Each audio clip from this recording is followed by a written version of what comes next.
L'auto perde il controllo e si schianta contro un palo. Tragedia nella notte a Bolzano Bellunese. Muore il 17enne Thomas Darold. Cadavere in avanzato stato di decomposizione trovato nel Muson a Milano. La macabra scoperta stamane. Impossibile al momento identificarlo. Indagini dei carabinieri. Turista 77enne stroncato da un malore in spiaggia. Doppio dramma a Bibione. La moglie vede tutto e si accascia a terra. È grave. Casa vacanze a Tonezze del Cimone, invasa dal fumo per un cortocircuito, paura nella notte, struttura evacuata, 11 tra bimbi ed animatori all'ospedale per accertamenti. Morto in ospedale dopo 8 giorni un 54enne marocchino coinvolto in una rissa in un bar dell'Arcella a Padova. Il questore sospende la licenza del locale. Prima la tuffa a un'anziana con i monili rubati, poi l'inseguimento tra San Biagio di Callalta e Breda di Piave. 22enne sperona l'auto della polizia locale prima di fuggire tra i vigneti, identificato e denunciato.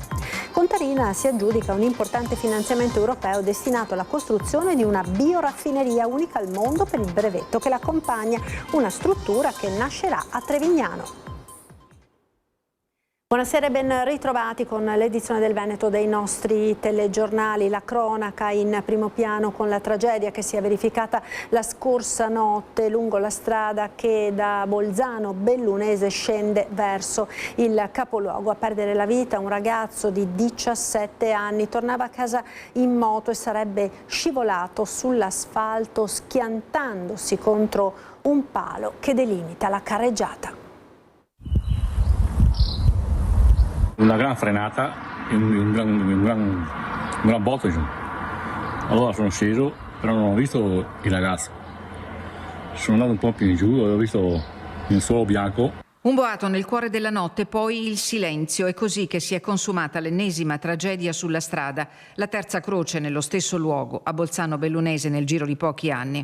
La vittima è Thomas Darold, un ragazzo che avrebbe compiuto 18 anni il prossimo ottobre. Lo schianto è accaduto poco prima della mezzanotte. Thomas stava rientrando a casa a Maresse di Belluno dopo essere sceso da Bolzano Bellunese in sella alla sua Yamaha 125. Per cause che i carabinieri stanno ancora ricostruendo, ha perso il controllo della moto, uscita di strada fino a schiantarsi contro uno dei due pali di sicurezza all'altezza dei civici 191 e 193. L'allarme è stato dato da alcuni automobilisti di passaggio attorno a mezzanotte e mezza. Sul posto è intervenuta l'ambulanza dell'ospedale San Martino di Belluno, ma il medico non ha potuto fare altro che constatare il decesso del giovane. I rilievi sono stati affidati ai carabinieri del radiomobile di Belluno che stanno cercando di chiarire la dinamica dell'incidente. La notizia si è diffusa in poche ore, lasciando sgomenta la comunità di Maresse, dove Thomas viveva con i genitori e la sorella. Il padre lavora come meccanico a Vignole, la madre è infermiera. La famiglia si è chiusa nel dolore mentre amici e conoscenti si stringono attorno ai loro cari. I funerali saranno celebrati martedì pomeriggio alle 16 nella chiesa di Antole. La tragedia ha colpito anche lo staff della Crono Rifugio Settimo Alpini. Thomas collaborava con gli organizzatori e con ogni probabilità aveva preso parte proprio ieri sera all'ultima riunione per definire gli aspetti organizzativi della gara di corsa in montagna in programma domani. Una manifestazione che dopo la sua scomparsa è stata annullata in segno di lutto. Un'altra giovane vita spezzata sulle strade del Bellunese e una comunità intera che si ritrova ora a fare i conti con un dolore difficile da raccontare.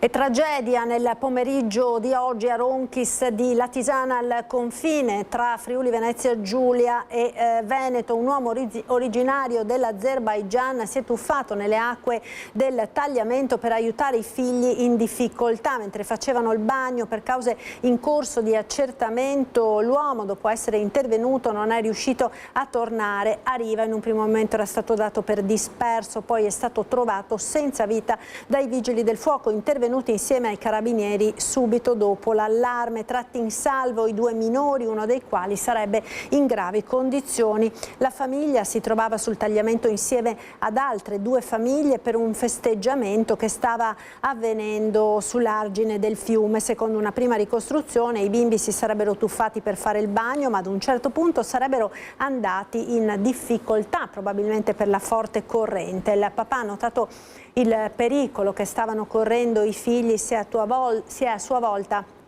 tuffato per soccorrerli, ma non è riuscito a ritornare a riva. I bimbi sono stati poi recuperati dai sommozzatori. E tragedia oggi pomeriggio nel Trevigiano, in località Molino di Fratta a Tarso, dove ha perso la vita un uomo di 53 anni precipitato con il parapendio in un vigneto. L'uomo, originario di Bolzano e residente a Firenze, per cause ancora in corso di accertamento ha perso il controllo ed è piombato al suolo morendo sul colpo. Sul posto sono intervenuti i sanitari del 118 con l'ambulanza, l'elicottero, squadre a piedi, vista la difficoltà di raggiungere il luogo della tragedia. Purtroppo per l'uomo non c'era nulla da fare. Sul posto anche i carabinieri di Vittorio Veneto e della stazione di Cison di Valmarino, che ora conducono le indagini sull'accaduto. Nel veneziano ora con il giallo a Mirano, dove è stato trovato questa mattina un cadavere nelle acque del Muson. Al momento del recupero la vittima era irriconoscibile, non ha con sé documenti e non risultano denunce di scomparsa negli ultimi giorni. Lungo l'argine del Muson, quando ha visto galleggiare sull'acqua il corpo di un uomo. È stato un cittadino di Mirano ad allertare i soccorsi tra le 6 e le 7 del mattino, intervenuti sulle rive del fiume che attraversa il paese nel tratto all'altezza di via Bastia Fuori. Il corpo è stato recuperato dai vigili del fuoco di Venezia e dai sommozzatori del 115 di Vicenza. Ci siamo svegliati con questa triste notizia.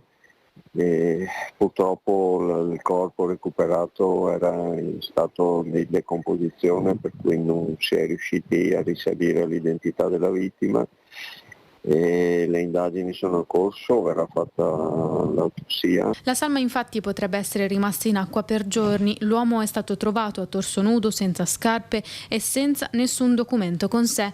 Solo l'autopsia, che sarà svolta nelle prossime ore, potrà rivelare l'identità della vittima. Sul fatto indagano i carabinieri. Negli ultimi giorni sul territorio non sarebbero state presentate denunce di scomparsa, ma il raggio delle indagini però non resta confinato solo al territorio di Mirano, perché non è escluso che la corrente possa aver spostato la vittima. Rimane il fatto che una persona non c'è più e questo dispiace, insomma, il cordoglio va alle persone che lo conoscevano e che ancora non sanno che è lui, insomma, questo è un po' anche un piccolo dramma. Ecco, quando avremo più notizie vedremo da farsi.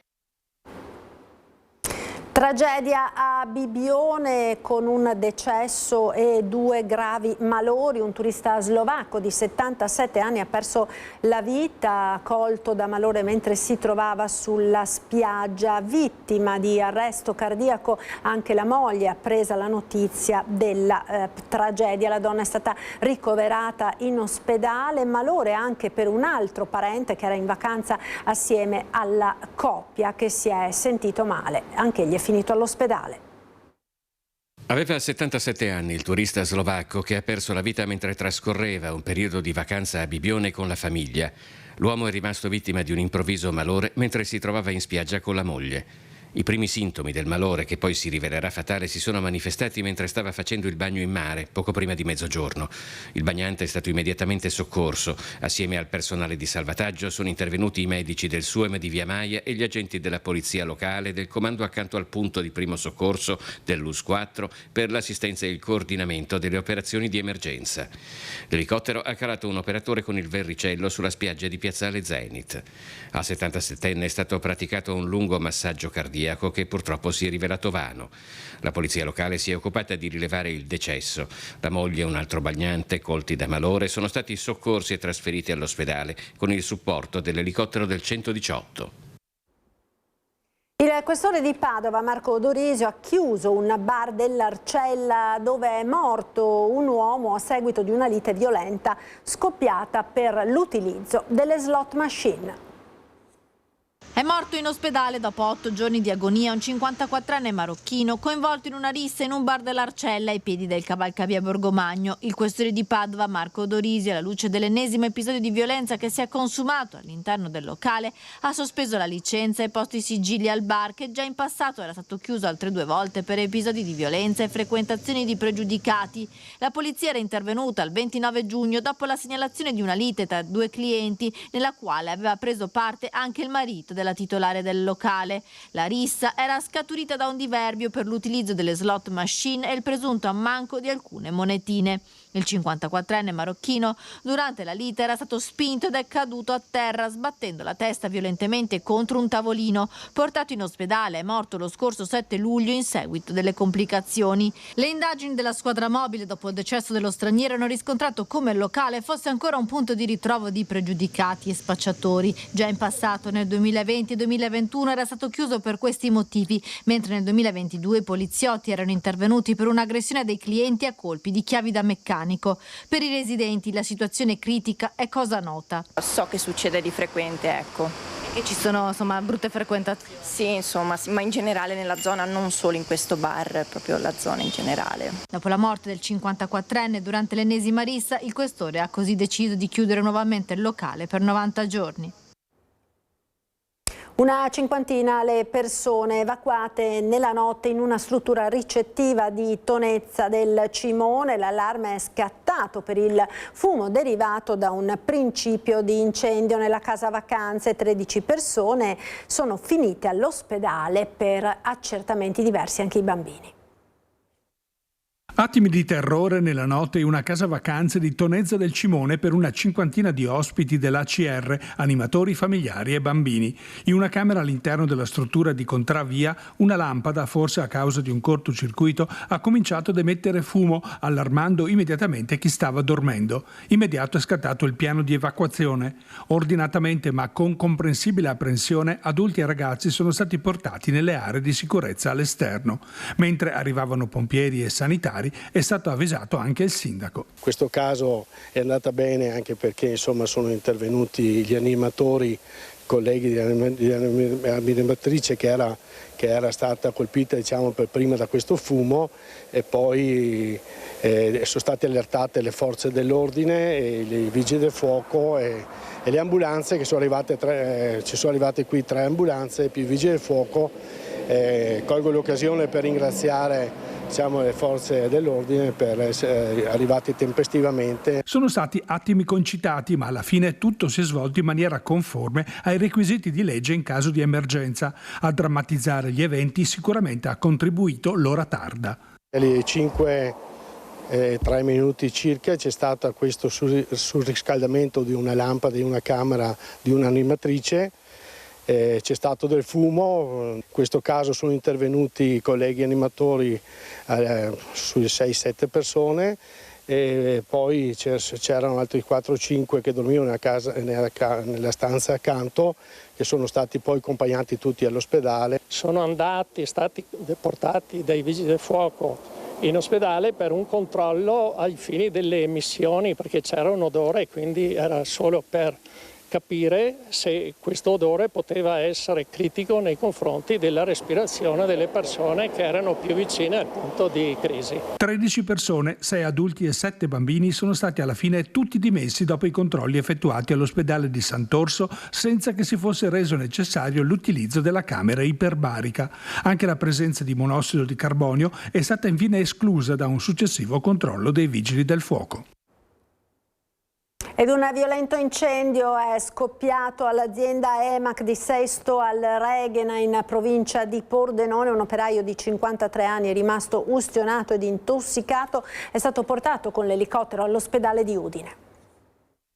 Grave incendio divampato nelle scorse ore a Sesto al Reghena, nella zona artigianale di Marignana, all'esterno dell'azienda EMAC in via Giotto di Bondone, dove il bilancio è stato di un ferito. Si tratta di un operaio indiano di 53 anni, residente a San Vito al Tagliamento, che ha riportato ustioni al volto e una lieve intossicazione. L'uomo è stato ritrasportato d'urgenza all'ospedale di Udine, ma fortunatamente sembrerebbe non essere in pericolo di vita. Il rogo è scoppiato intorno all'azienda specializzata nella verniciatura per mobili per cause ancora del tutto accidentali. Secondo quanto appreso, le fiamme sono partite da un distillatore di diluente sotto una rimessa esterna e hanno avvolto subito dei bancali di pellet. Il tempestivo intervento del titolare e dei dipendenti ha evitato il peggio, riuscendo a circoscrivere il fuoco prima che aggredisse i capannoni interni dello stabilimento. Imponente il dispiegamento dei soccorsi. Sul posto hanno operato i vigili del fuoco di San Vito al Tagliamento, La Tisana e Portogruaro, supportati da Codroipo e Sacile. I pompieri hanno dovuto utilizzare la schiuma antincendio per domare il liquido infiammabile,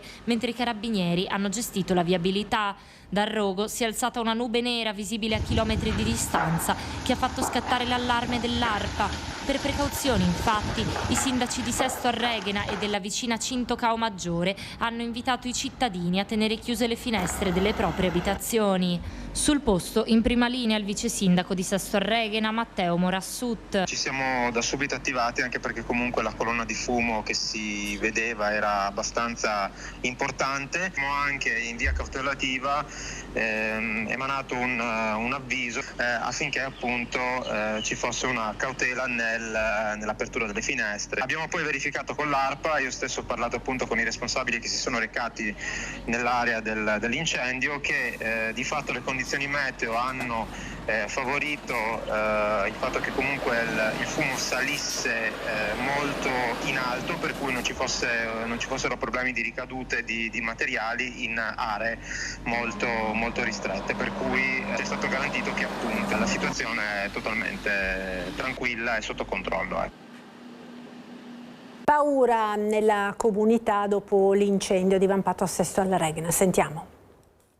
Sì, io ho paura, mamma mia, per prima adesso io chiamo, adesso meglio. Ai nostri microfoni la voce della moglie di uno degli operai all'azienda EMAC, presente sul posto al momento del rogo, fortunatamente rimasto illeso. Il grande incendio ha scosso profondamente la comunità di Sesto Arreghena, rimasta per ore col fiato sospeso di fronte a una colonna di fumo visibile a chilometri. Testimoni oculari, gli stessi residenti ai nostri microfoni. Ho visto un fumo nero da lontano. Mi sono avvicinato, carabinieri, lì soccorso, pompieri, vigili del fuoco, insomma, e una persona che veniva portata in soccorso. In un certo momento ho visto fumo uscire, abbiamo chiamato il signore di là, che c'era un signore. Madonna, vedevi molto alto, 20 metri, 30, un fumo nero lì, o lì del cartone o lì dei menardi, ho detto, ma immaginavo che ha preso fuoco qualcosa qua. E torniamo nel Trevigiano con l'inseguimento ieri con la polizia locale speronata da un truffatore in fuga in auto i gioielli appena sottratti ad un'anziana accaduto tra San Biagio e Breda di Piave. Una situazione davvero che ha sfiorato anche un pericolo, ma fortunatamente tutto è andato per il meglio. Intercettato dal Targa System a bordo di un'auto già segnalata per furti, non si è fermato all'ALT della polizia locale. Nell'inseguimento tra Cavrie e Breda di Piave che ne è seguito, ha cercato di darsi alla fuga speronando i vigili. Infine ha abbandonato la macchina in un vigneto scappando a piedi. Non l'ha però fatta franca un 22enne di origini campane che i carabinieri di San Biagio, andati immediatamente in supporto, hanno rintracciato poco dopo e denunciato, non solo per resistenza a pubblico ufficiale ma anche per truffa aggravata. Nella vettura infatti la sorpresa, diversi monili in oro che il giovane aveva appena sottratto con la truffa del finto carabiniere a un'anziana di 84 anni nella stessa zona in cui è partito l'inseguimento, quella di via Santo Menna. Questione di minuti, provvidenziale l'intervento delle forze dell'ordine. È stata fatta giustizia e la vittima ha potuto anche riavere la rifurtiva. Ovviamente rimane il grande spavento in queste circostanze e rimane alta l'attenzione sul tema delle truffe, soprattutto per le persone maggiormente vulnerabili. Finto carabiniere, finto incidente, truffa dello specchietto, gli episodi si susseguono. La sindaca torna a chiedere di fare attenzione a chi si presenta alla porta chiedendo soldi o preziosi. E lo stesso appello vale anche per la truffa che riguarda le carte di identità cartacee. Abbiamo constatato che ci sono delle persone che si spacciano per dipendenti comunali che vanno a casa soprattutto delle persone anziane. Ecco, nessun un dipendente comunale si reca a casa delle persone. Quindi mi raccomando, prestiamo davvero molta attenzione. Nel caso del truffatore intercettato, fondamentale è stato il ruolo dei rilevatori di targa. La nostra azione sarà quella ancora di più di implementare il sistema di videosorveglianza. Abbiamo visto che funziona e quindi, nonostante questo non possa essere un deterrente a monte, lo è sicuramente, perché riusciamo anche nei casi più spiacevoli a riuscire ad intercettare queste persone ed allontanarle dal nostro territorio. E purtroppo questo non è l'unico caso di truffa nei confronti degli anziani, un altro si è verificato nel Vicentino, ma questa volta il truffatore è stato arrestato e condotto in carcere. È rinvenuto anche in questo caso un bottino di monili e gioielli, pensate, per un valore di 50.000 euro. Non è servita la rocambolesca fuga di un uomo accusato di truffa aggravata fingendosi carabiniere. In seguito è raggiunto e bloccato da un vero carabiniere, il comandante della stazione di Vicenza. Assieme ai militari della sezione operativa del nucleo radiomobile, gli uomini dell'Arma sono riusciti ad arrestare in flagranza di reato un soggetto pericoloso e recidivo, dedito a truffare soprattutto anziani, sottraendo loro oggetti preziosi custoditi in casa. E proprio a seguito della denuncia di una coppia di Vicenza a cui l'uomo si era falsamente presentato come incaricato della Procura della Repubblica, il pronto intervento del comandante, nonostante fosse fuori servizio, ha permesso di intercettare il malvivente. Vistosi braccato, ha tentato di spingere e malmenare il militare pur di guadagnarsi la fuga. Con sé aveva ancora la refurtiva che è stata immediatamente restituita ai legittimi proprietari. A seguito di una perquisizione domiciliare, i carabinieri hanno rinvenuto ulteriori monili e gioielli occultati all'interno di indumenti per un valore di 50.000 euro. Il criminale è stato arrestato per truffa aggravata e resistenza a pubblico ufficiale. È stato infine trasferito alla casa circondariale di Vicenza a disposizione dell'autorità giudiziaria. La politica ora salta al comizio del Campo Largo previsto a Padova per mercoledì prossimo. Schlein, Conte, Bonelli e Fratoianni, impegnati alla Camera per il voto sulla legge elettorale, cancellano l'appuntamento, ma sullo sfondo resta la preoccupazione per l'esito dopo le contestazioni a Napoli. Dopo le contestazioni a Napoli, il Campo Largo cancella la tappa di Padova, dove era atteso il secondo comizio dei 4 leader Elly Schlein, Giuseppe Conte, Nicola Fratoianni e Angelo Bonelli. La manifestazione doveva tenersi mercoledì 15 luglio in Piazza della Frutta, luogo dal valore storico per la sinistra. Qui il 7 giugno dell'84 tenne l'ultimo comizio Enrico Berlinguer prima di morire. Ma a Padova non arriverà nessuno, perché a Roma proprio mercoledì alla Camera si voterà la riforma della legge elettorale, spiega la segretaria provinciale del PD Sabrina Doni. È arrivata un evento ben più importante, che è quella della discussione della legge elettorale in Parlamento, e i nostri rappresentanti politici sono tutti anche rappresentanti in Parlamento, quindi è giusto che abbiano scelto di essere presenti a Roma, anche perché la legge elettorale è importante e necessita di radicali modifiche da come è il testo uscito dal centrodestra, che ci propone un testo assolutamente non condivisibile.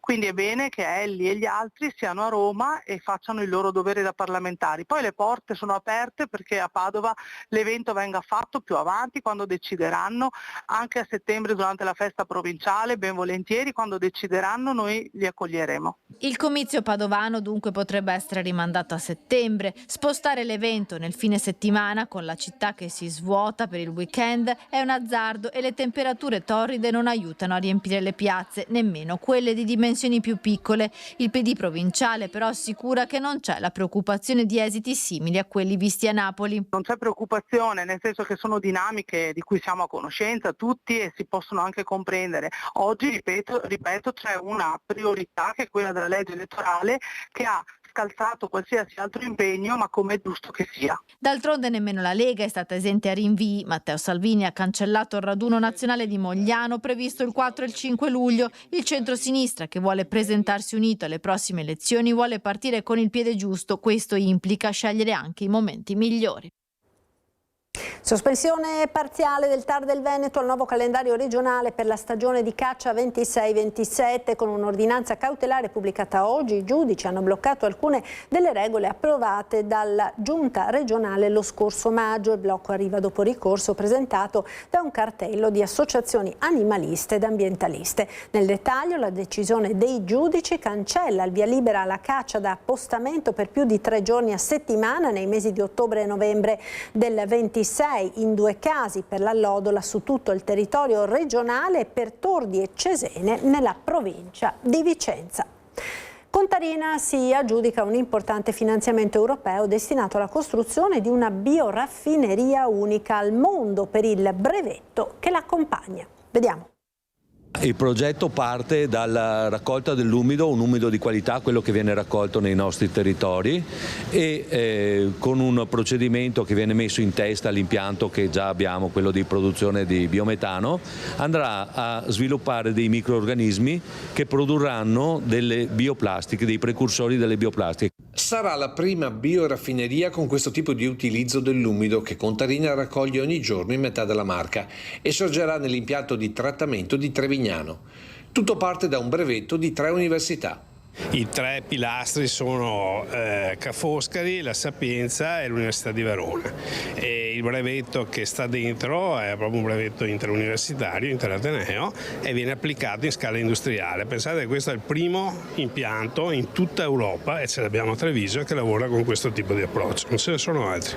Un progetto finanziato da Bruxelles che vede la partecipazione di altri partner europei. Il progetto coinvolge circa 25 partner di tutta Europa e sui 40.000 tonnellate di rifiuto umido che viene raccolto dal territorio, circa 16.000 verranno trattati in questo impianto per produrre circa 200 tonnellate di PHA.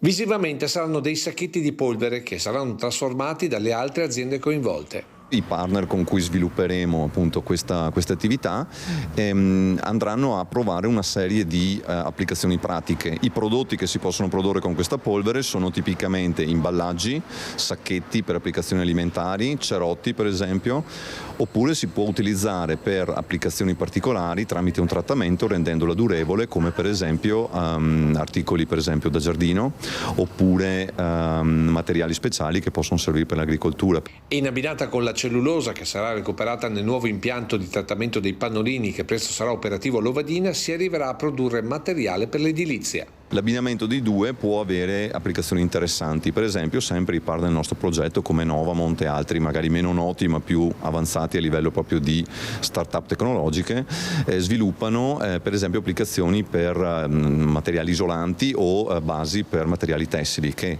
abbinano le caratteristiche della cellulosa sostitutiva del vergine con le caratteristiche più plastiche di durabilità della plastica diciamo alternativa appunto anche in questo caso al fossile. Un'opera ecologicamente rilevante per un investimento importante. Tutto il progetto ha una base di 23 milioni di euro ed è finanziato per circa 16 dalla Comunità Europea. Ed è l'ultimo servizio per il TG del Veneto di questa sera. Grazie per essere stati con noi. Dopo la sigla, come sempre, l'appuntamento è con il nostro meteo e le previsioni del tempo per le prossime ore sul nord-est.